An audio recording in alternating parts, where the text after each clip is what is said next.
all this back.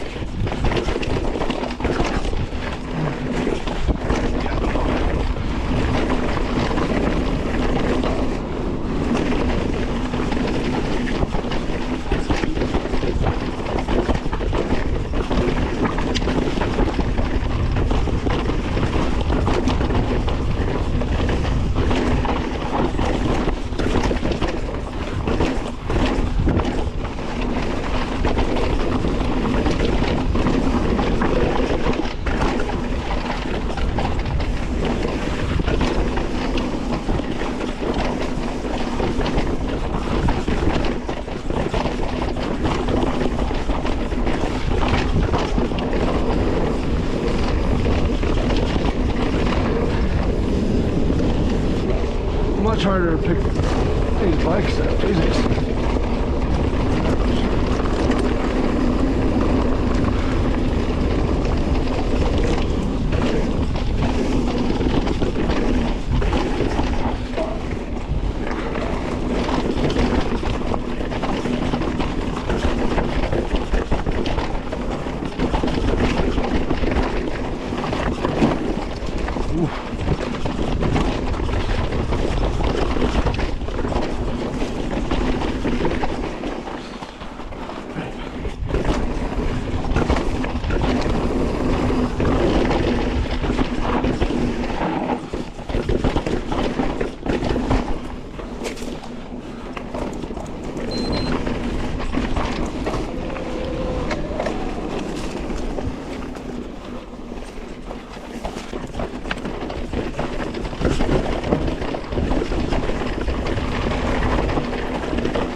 Back on Belgium.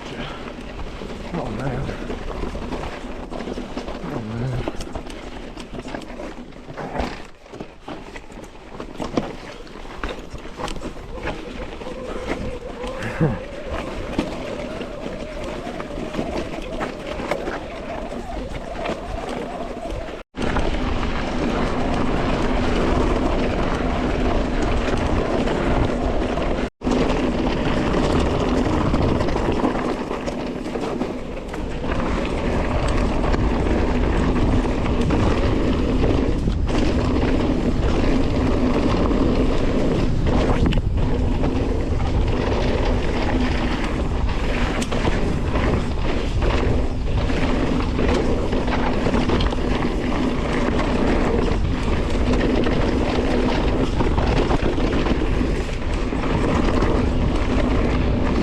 Used to this thing in the air and in corners, and how just the weight of it makes it accelerate downhill. It's strange too. It's just a completely different feeling.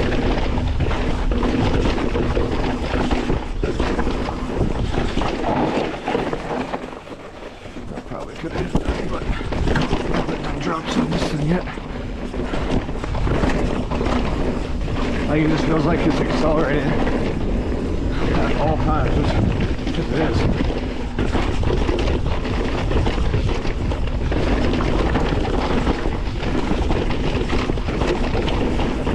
Also feels like, maybe it's because I don't have inserts, usually they're on push cord. Maybe that's why the cornering feels a bit different. Actually, pretty impressed with the suspension on this thing. Like right here, you can bounce that. Well, you probably could. I'm just not good enough to lift a 55-pound e-bike like that.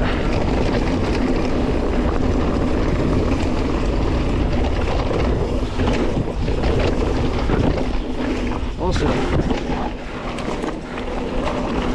the transmission, extra transmission on this build is really nice. Took a while to get used to shifting with the different power modes. I'm still getting used to it, but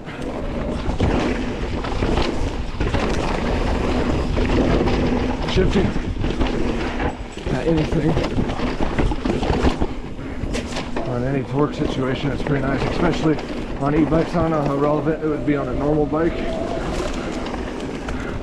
but there's no chatter like the clutches. Alright, this is stupid.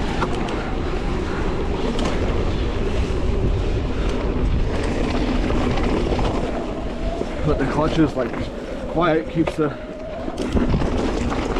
stuff down. So that's pretty nice. So I've bashed this thing already. It still ships really good. Yeah, let's see. This rock, I don't want to change this one. I'll go left there.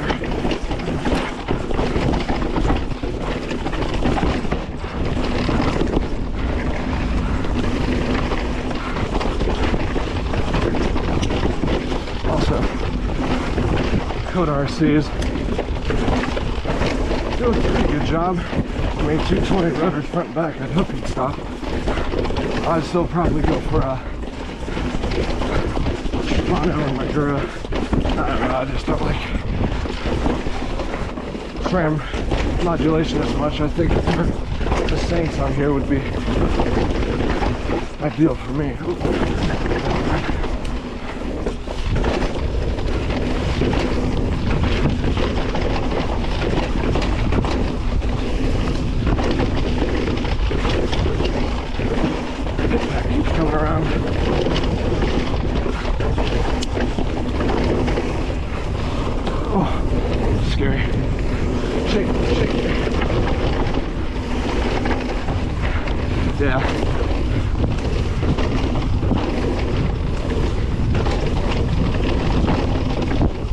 Getting more used to the ride of this with the added weight.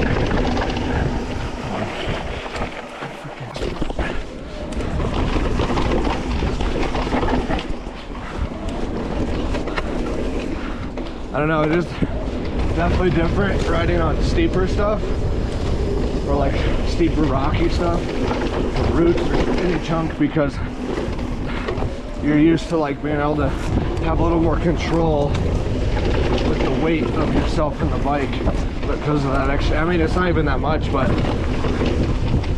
that extra weight definitely kind of like keeps pushing you forward a little more than you like or used to.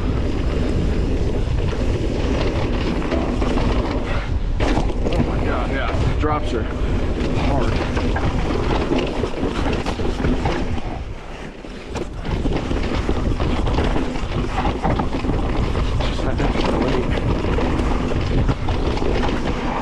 To do one of the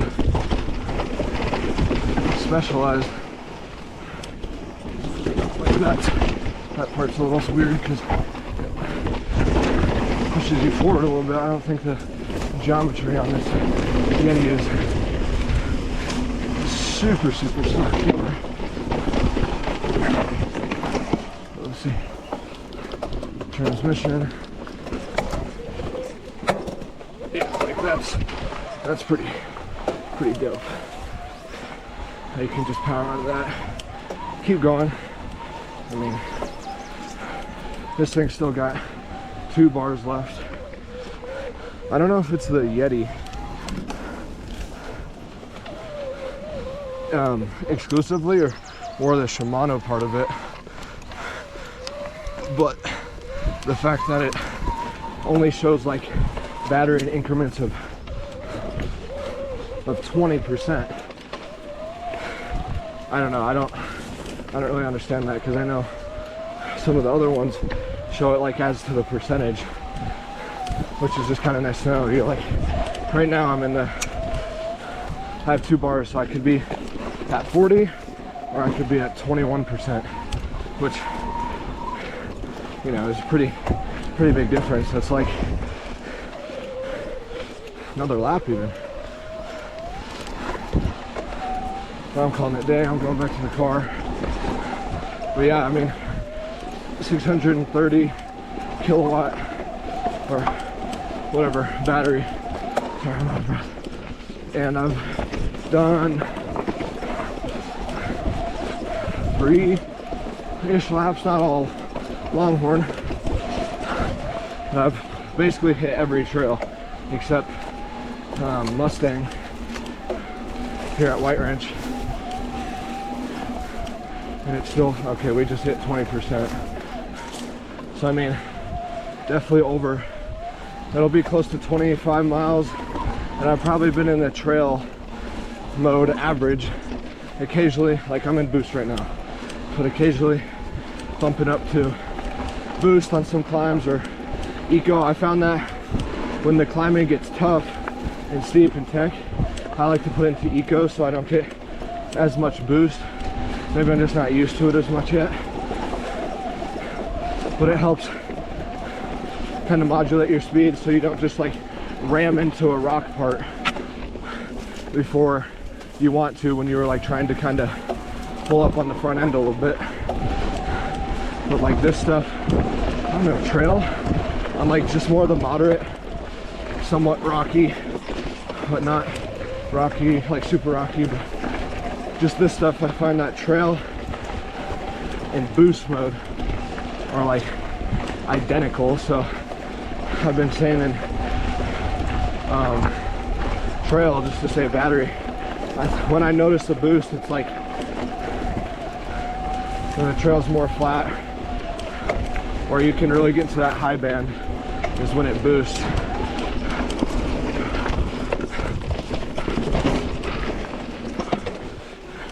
And then, so that's going uphill. That's kind of how, I know there's a learning curve for me with shifting on one hand, which is nothing new, but also like, also mentally trying to tackle which mode, power mode I want to be in. Now we're getting a little better at it. But at first it felt like I didn't know how to shift the bike. And it was also weird knowing that whenever I shift, it's gonna shift. So that took a little bit to get used to as well. As for downhill, you could leave it in really any setting you want. I think I put it in eco because I didn't want to like get unexpectedly faster. Like just, you know, would be pedaling, but there's a section where you kind of want to brake before you go into it. And instead it gives you give like a half pedal stroke and it starts boosting you. And then you're going in way too fast, or faster than you expect, with extra weight, and it was a little scary. So I kept it in eco or off, but it's really easy to just flip back in if there's a quick climb section. Whew.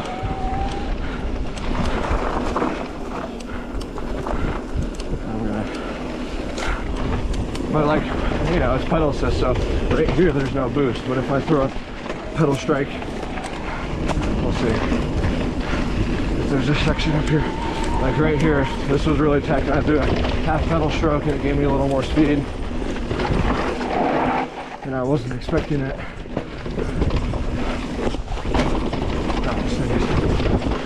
They're heavy. I'd be curious to know how the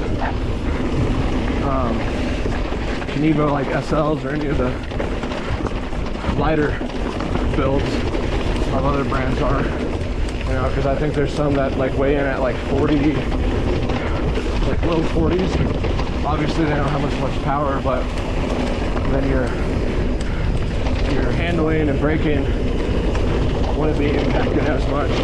And then on the other hand, you got like their full-blown ones that are just, you know, huge batteries, huge motors.